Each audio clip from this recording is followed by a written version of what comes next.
Hey guys, welcome to the channel. This is Sachin Bhardwaj. आज हम लोग इकोनॉमिक्स का 6 चैप्टर कवर करेंगे जिसका नाम है बैंकिंग। और आज सेंट्रल बैंक, कॉमर्शियल बैंक, इन सब का मतलब और इन सब का फंक्शन सीखेंगे हम लोग। तो चलो शुरू करते हैं। सबसे पहले हम लोग शुरू करते हैं with the definition of the bank कि बैंक होता क्या है। सबसे पहले है bank is a financial institution. Bank एक ऐसा फाइनेंशियल इंस्टीट्यूशन है जो कि दो फंक्शन करता है मेनली, जिसको प्राइमरी फंक्शन बोला जाता है बैंक के। सबसे पहले है वो मनी को एक्सेप्ट करता है एज अ डिपॉजिट। जैसे कि मेरे पास एक्सेस मनी है, मेरे पास ज्यादा पैसे हैं, तो मैं अपनी मनी को बैंक में डिपॉजिट कराऊंगा ताकि मेरा बैंक में पैसा सेफ रहे और मुझे इंटरेस्ट मिलता रहे।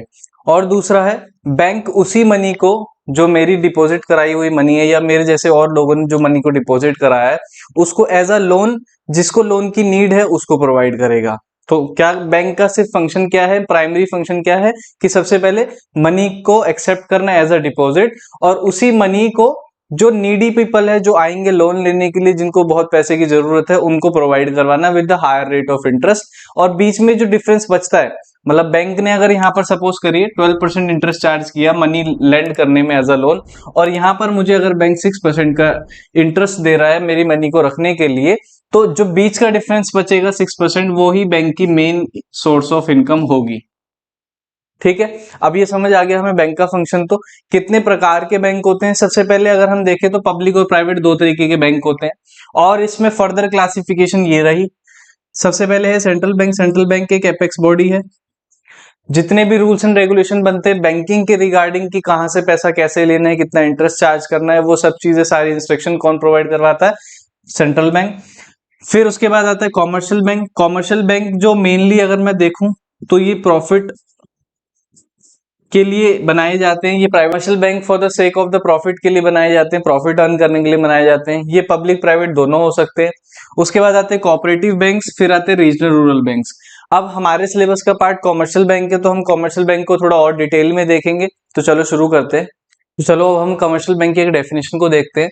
कॉमर्शियल बैंक एक ऐसा बैंक है जो कि मेनली परफॉर्म करता है, फंक्शन क्या करता है? एक्सेप्ट डिपॉजिट, लोगों से डिपॉजिट को एक्सेप्ट करता है। जो भी जिनके पास एक्सेस मनी है वो आकर इस बैंक में पैसे जमा करा सकते हैं। उसके बाद लोन ग्रांट करता है, जो भी नीडी पर्सन जिनको लोन चाहिए उनको लोन दे देता है। और फिर भी अगर बैंक के पास कुछ पैसा बच जाता है तो बैंक उस पैसे की इन्वेस्टमेंट कर देता है। और मेन जो मोटिव है कमर्शियल बैंक के खोलने का है वो है एम ऑफ अर्निंग प्रॉफिट। सिर्फ और सिर्फ ये प्रॉफिट को ही अर्न करना चाहते हैं, इनका कोई सोशल सर्विस का मोटिव नहीं होता। इसीलिए सबसे बड़ी पहचान जो कॉमर्शियल बैंक की वो है एम ऑफ अर्निंग प्रॉफिट।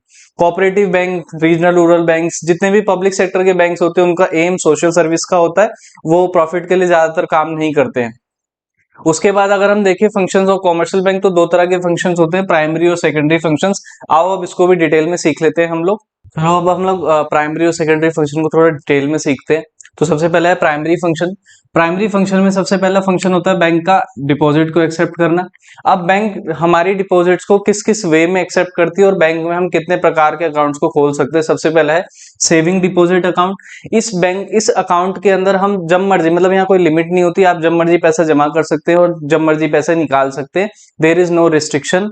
और इसके ऊपर हमें बैंक से इंटरेस्ट भी मिलता है, जितना भी हम इसमें पैसा रखते हैं तो एनुअली हमें इस पर इंटरेस्ट मिलता है, इस अमाउंट पे। फिर उसके बाद आता है current account deposits. Current account deposits mainly businessman के लिए होता है और मेनली बिजनेस के लिए ही खोला जाता है ये अकाउंट, और इसमें बहुत सारी फैसिलिटी बैंक हमें देती है। और फैसिलिटी देने के लिए बैंक हमसे कुछ मनी को चार्ज करती है, और इस पे हमें बल्कि इंटरेस्ट को देना पड़ता है बैंक को। तीसरा है फिक्स डिपॉजिट अकाउंट।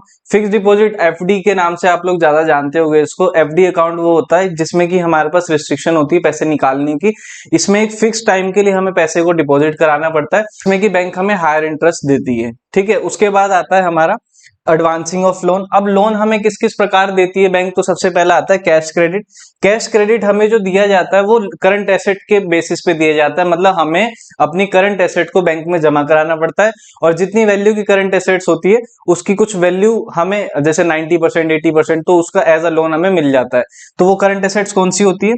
जैसे कि शेयर्स, स्टॉक्स, बॉन्ड्स, ये सब चीजें हमें एज अ गिरवी रखनी पड़ती है बैंक में, तब जाकर हमें लोन मिलता है। दूसरा आता है डिमांड लोन। डिमांड लोन नाम से ही समझ आ रही है, ऐसा ऐसा लोन है जो कि बैंक रिकॉल कर सकती है जब मर्जी, मतलब जब बैंक का मन हो तब वो हमसे वो अमाउंट रिकॉल कर सकती है।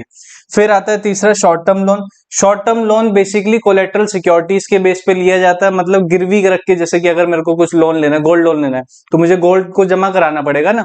और दूसरी चीज पे लोन लेना है, होम लोन लेना है, तो मुझे घर के कागज या जो रजिस्ट्री होती है वो जमा करानी पड़ेगी। मतलब आपको कुछ ना कुछ गिरवी यहाँ पर रखना पड़ेगा। फिर उसके बाद आते हैं सेकेंडरी फंक्शंस।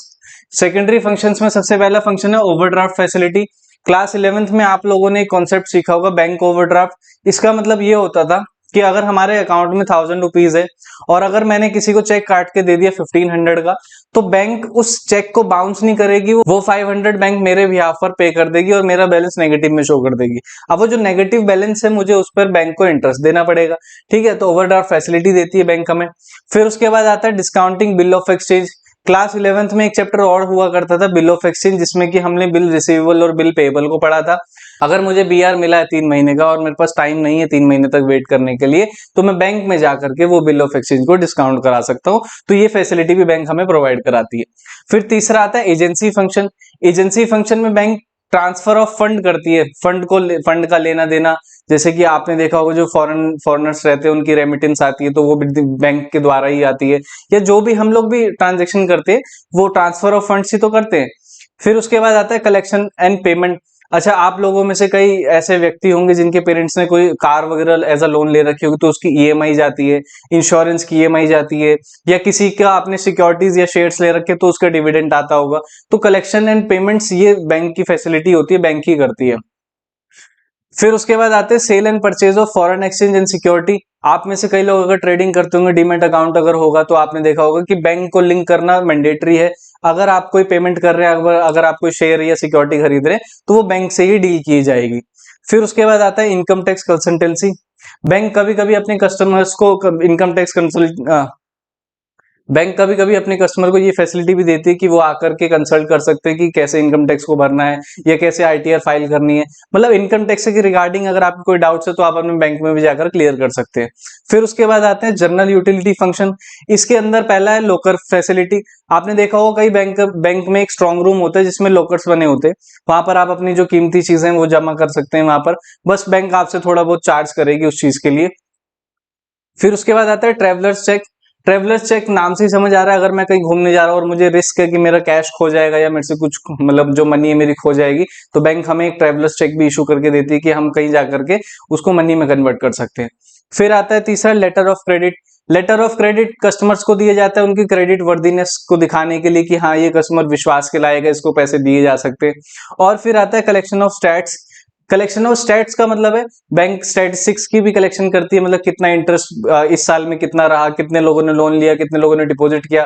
तो स्टैट्स चैप्टर पढ़ा होगा ना आपने, जिसमें ग्राफ वगैरह बनाते हैं। तो बैंक भी गवर्नमेंट की हेल्प करती है स्टैट्स को बनाने के लिए। फिर लास्ट फंक्शन आता है अंडर राइटिंग सिक्योरिटीज। इसका मतलब क्या होता है, इसको मैं बहुत ब्रीफ में समझाता हूँ।